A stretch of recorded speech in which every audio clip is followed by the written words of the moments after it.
오늘 우리가 함께 살펴볼 이야기는요. 바로 이 책 자연의 발명에서 시작합니다. 여기엔 우리가 거의 잊어버린 한 위대한 영웅의 이야기가 담겨 있죠. 그의 이름은 바로 알렉산더 폰 훔볼트입니다. 와, 현대 과학의 아버지라고 불리는 찰스 다윈이 이런 말을 남겼습니다. 훔볼트가 없었다면 나는 종의 기원을 쓸 수 없었을 것이다. 이 한 문장만 들어봐도 훔볼트라는 사람이 과학사에 얼마나 어마어마한 영향을 미쳤는지 바로 감이 오죠. 도대체 어떤 인물이길래 다윈이 이런 극찬을 했을까요? 사실 우리가 모르는 사이에 그의 이름은 우리 주변 정말 곳곳에 스며들어 있어요. 귀여운 훔볼트 펭귄부터 시작해서 남미 서해안의 훔볼트 해류, 저 멀리 그린랜드의 훔볼트 빙하, 심지어 달에 있는 거대한 지형과 특정 광물, 독일의 최고 명문대학, 그리고 수백 종이 넘는 동식물에까지 그의 이름이 붙어 있죠. 정말 대단하죠? 당대에는요, 나폴레옹 바로 다음으로 세상에서 가장 유명한 사람이었다고 해요. 근데 정말 이상하잖아요. 왜? 어째서 우리 대부분은 이 엄청난 사람의 이름을 들어본 기억조차 희미한 걸까요? 오늘 그 잊혀진 영웅의 진짜 모습을 함께 펼쳐보겠습니다. 자, 그럼 본격적으로 시작해볼까요?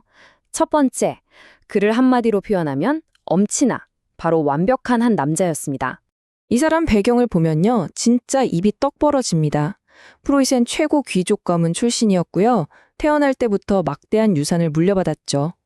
프랑스어, 영어, 스페인어는 그냥 막힘없이 구사했고 외모는 또 얼마나 훤칠했던지 카리스마 넘치는 성격까지 더해져서 당대 사교계의 아이콘이었습니다. 게다가 5만 통이 넘는 편지를 주고받으며 쌓은 인맥은 상상 초월이었죠. 한마디로 엄친아의 완전체라고 할까요? 하지만요, 훔볼트는 그냥 곱게 자란 도련님이 절대 아니었습니다.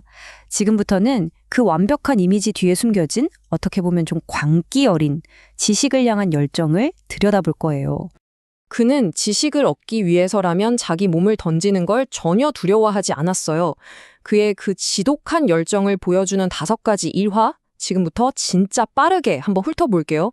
이건 과학이라기보단 거의 무협지 수준입니다.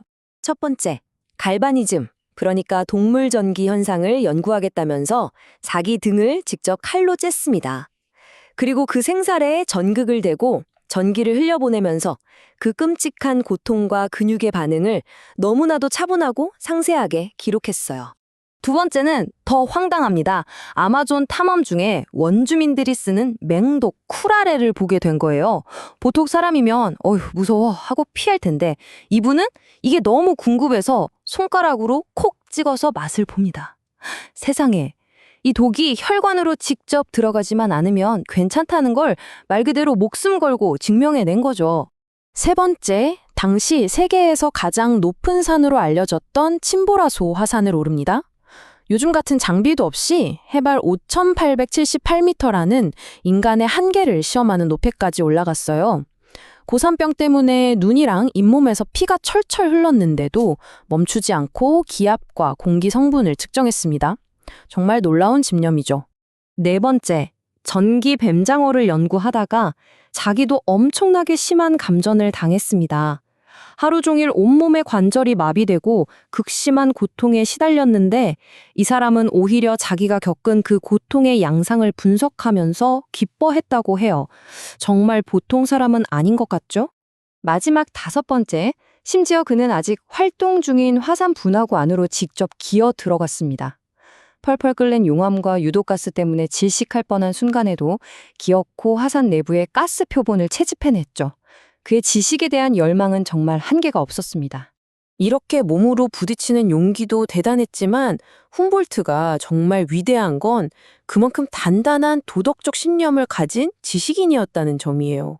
그는 남미에서 직접 본 노예제의 참상에 대해서 아주 단호하게 말합니다. 노예제는 인류를 괴롭히는 가장 끔찍한 악이라고요. 그리고 이건 그냥 하는 말이 아니었습니다. 그의 신념이 얼마나 진짜였는지는 동시대의 또 다른 천재, 토머스 제퍼슨과 비교해보면 확 드러납니다. 여러분 아시다시피 제퍼슨은 모든 인간은 평등하다고 썼죠. 하지만 자기 농장엔 수백 명의 노예가 있었어요. 말이랑 행동이 다른 거죠. 근데 훔볼트는 달랐습니다. 그는 애초에 인종적 우월 같은 건 없다고 믿었고 제퍼슨한테 그 노예제 때문에 당신네 나라의 이상이 다 무너질 거요 라고 계속 경고했습니다. 삶과 삶을 일치시키려 했던 진짜 지식인의 모습이죠. 자, 이제 이야기의 하이라이트입니다. 그의 평생에 걸친 탐험과 사상을 하나로 모은 역작 코스모스를 만나볼 시간인데요. 이 책을 통해 우리는 훔볼트가 평생토록 추구했던 진정한 배움의 길이 무엇이었는지 그 힌트를 얻을 수 있습니다. 보세요. 1834년 과학자라는 단어가 세상에 막 등장하던 바로 그 해에 65세의 훔볼트는 코스모스 지피를 시작해요. 이 두 사건이 같은 시기에 일어났다는 거, 이게 정말 중요합니다. 단순한 우연이 아니거든요. 이 과학자라는 새로운 단어, 어원을 따져보면 자르다, 쪼개다라는 뜻을 가지고 있어요. 그러니까 세상을 잘게 나눠서 각 분야를 깊게 파고드는 전문화의 시대를 상징하는 단어였던 거죠. 바로 이 그림처럼요. 세상은 점점 더 분열하고 전문화되고 과학은 자연 그 자체에서 멀어져서 실험실 안으로 들어가고 있었어요. 그런데 훔볼트는 정반대의 길을 갔습니다. 그는 저 멀리 우주의 성운에서부터 우리 발밑의 작은 이끼까지, 심지어 시와 역사까지 모든 걸 하나로 엮어내는 책을 쓰려고 했어요.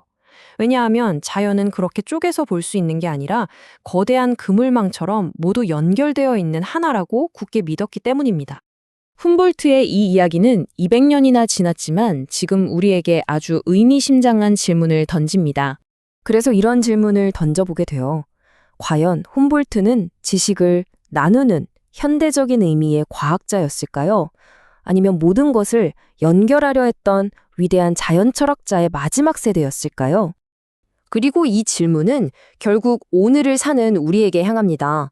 모든 분야가 극도로 잘게 쪼개진 이 초전문화 시대에 우리는 어쩌면 너무 자기 분야에만 갇혀서 전체를 보는 눈을 잃어버린 건 아닐까요? 자연의 모든 것은 연결되어 있다는 그의 거대한 통찰 속에서 우리가 잃어버린 진정한 학문의 길에 대한 답을 찾을 수 있지 않을까요?